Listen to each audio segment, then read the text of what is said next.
Hi there, I'm Marshall Grange, the Parks and Recreation Director with the City of Chaska. And I'm excited to be here today at the Chaska VFW, sitting down with some local veterans here in Chaska to honor Memorial Day and to hear some of their stories and some of their experiences.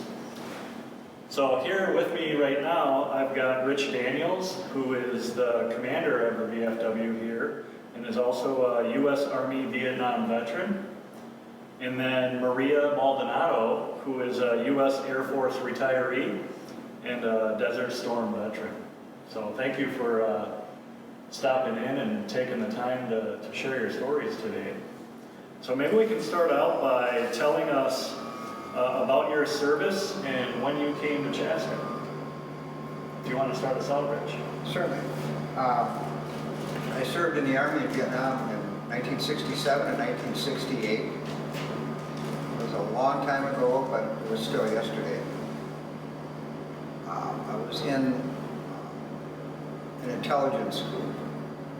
While in Vietnam, I worked for Military Assistance Command Vietnam, SOG group, which is the forerunners of today's SOG. We worked with Special Forces, we worked with the letter agencies, several of them. My part in that group was gathering intelligence for them. As far as moving to Chaska, about 12 years ago we moved here. We love Chaska.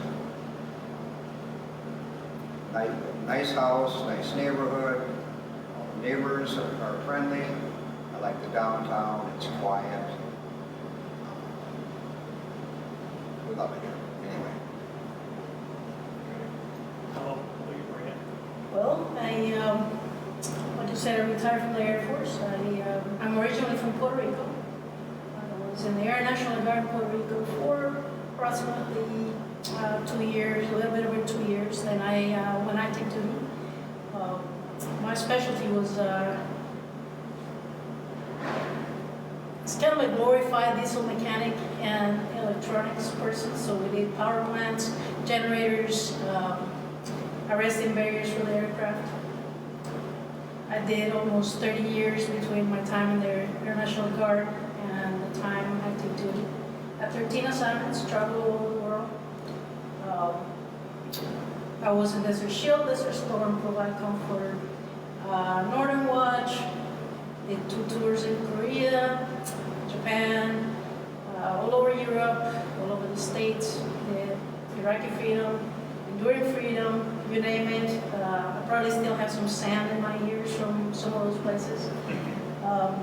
Retired in 2011 and moved here in 2013. And here, when I say here, it's Minnesota. We just moved to Chaska about a little bit over 2 years ago. Love it, small town, people are friendly, quiet, like Rich said, and the town makes you believe that you're home. I mean, we moved in and it's like we've always been here. I love Chaska. Wow, so just listening to that, it's pretty impressive, just the amount of travel that both of you have had the experience to do, and just the experiences you've had within your service. So as you think about Memorial Day, how do you encourage families to really honor and remember the veterans that served? Well, I look at it this way. The majority of the population, civilians, for those of us that are veterans, don't understand what Memorial Day really means. And we've heard over the years, it's not just a day for a picnic and families getting together. For us, most of us veterans, we're honoring those who sacrificed their lives. And to me, it's a lot more meaning. I've always gone to either a cemetery or a ceremony somewhere, be it here, be it Washington, D.C., be it my home in Wisconsin where I grew up. My father, all 4 uncles, uncles served in World War II. Great uncle was in World War I. My ancestors fought in the Civil War, the Spanish-American War, all the way back to the Revolutionary War. And 2 of them died in combat, one in Cuba during the Spanish-American War, and one in the Civil War somewhere in Virginia. My 2 brothers both retired from the military. They're both VFW members as well from the Gulf War. One of my uncles served in World War II, Korea, and Vietnam. He was in 30-some years. So when I go to Memorial Day ceremonies, be it at our park right here or any other place, I remember all that. And especially my brothers from Vietnam. My brothers, I mean brothers in arms that we lost. They didn't come back with us. So it's very somber, and that's what we remember and what we honor. The rest of the population needs to remember that even just one day, Memorial Day, that's what it's for. It's to honor those who served and sacrificed their lives. Do you have any thoughts on that, Maria? Yes, of course, I agree with Rich. I mean, the majority of the civilian population thinks on Memorial Day of have a picnic, it's the official beginning of summer. Day off of work. Absolutely. All those things. Sales, I mean, who would have thought that Memorial Day was to buy furniture? Who thinks of those things? To me, Memorial Day is, we are paying respect for all those people that gave their lives so we can have our picnic, so we can have, you know, our family gathering, and we can enjoy the beginning of summer if that's what you want to do. But the main purpose of this day was to remember all those that came before us and that gave the maximum sacrifice to our country. You know, they gave their lives so we can be free. I've got a question for each one of you. I'll start with you, Rich.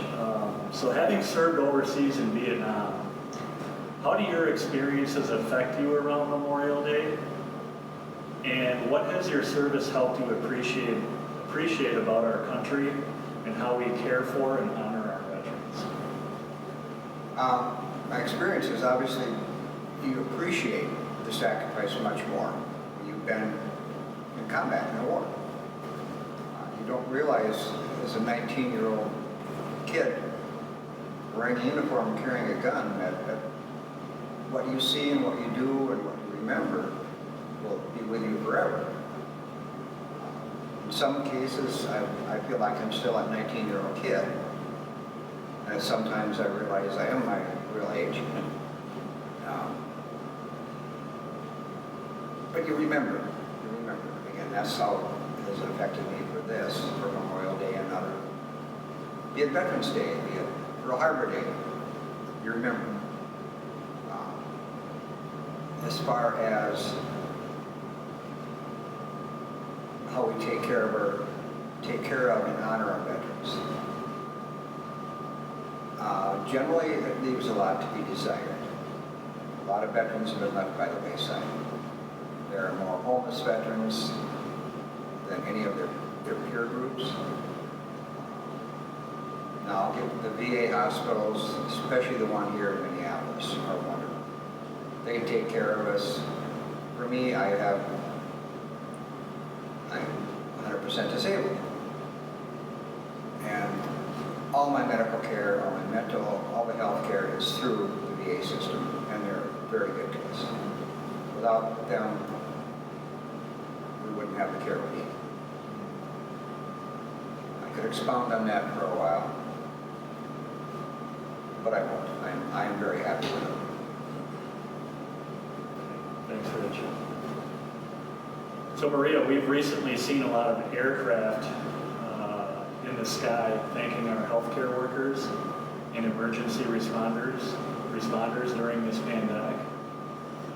Other than being really awesome to see those airplanes flying through the sky, what does a flyover symbolize from an Air Force veteran like yourself? Well, first of all, the main purpose, the original purpose of all those flyovers was to promote the Air Force. It was a recruiting tool, and it was also a public relations to show the taxpayers, this is how good we are, this is what we do. Come join us. It's very cool to be in the Air Force. As an Air Force member, just once in the Air Force, always, it doesn't matter. I mean, I will die being a chief. That's who I am. It is a sign of honoring, respect, gratitude to everybody that the civilians sometimes don't understand. Oh, that's a cool plane, it's flying. It takes an entire base to get these things on the air and in the air. And when I see it fly over, which is a very special because it was designed to be 3 or 4 planes maximum. They're not doing any funky things. They're not doing any fun things to distract. They're just solemnly flying over and giving the Air Force the respect to the civilians, the gratitude, because without all these taxpayers and without these healthcare providers in these times, that's what we're doing. We're honoring all those people. So when I see it as an Air Force veteran, as an Air Force retiree, I see us giving thanks in a very ceremonial way to everybody that is helping us stay alive and keeping us alive during this time. It's a thank you. It's we respect you. We just couldn't be here without you, kind of thing. That's what I think. I feel that the Air Force, or any other services, because the Air Force is not the only one that does the flyovers. I'm partial to the Air Force, obviously, but it's a thank you and gratitude to civilians. Thanks. So, just to kind of finalize here, what, as those that are watching this program, on YouTube or whatever it may be, what else would you like to say to the community as it relates to Memorial Day? Okay, as we've kind of stated here already, Memorial Day it's sacred, and just take an hour, take 10 minutes, and just remember the sacrifice. That's what it's all about. Without those that have died in service to their country, we wouldn't have the country we have. And that's what it's all about. Remembering those who sacrificed. That's it. Yeah, well, he said, we've already said it a couple times. It is, yes, enjoy the time with your family, enjoy all those things that we do on Memorial Day, but remember what the real meaning of Memorial Day was, which was originally in the 1800s to mark the graves and pay respect for all those that died protecting our freedoms. So. Well, Maria and Rich, thank you for taking the time to stop by and share some stories. And myself and on behalf of the city of Chaska, thank you to both of you for your service to our country. We appreciate it. Thank you for your service. Yeah, thank you.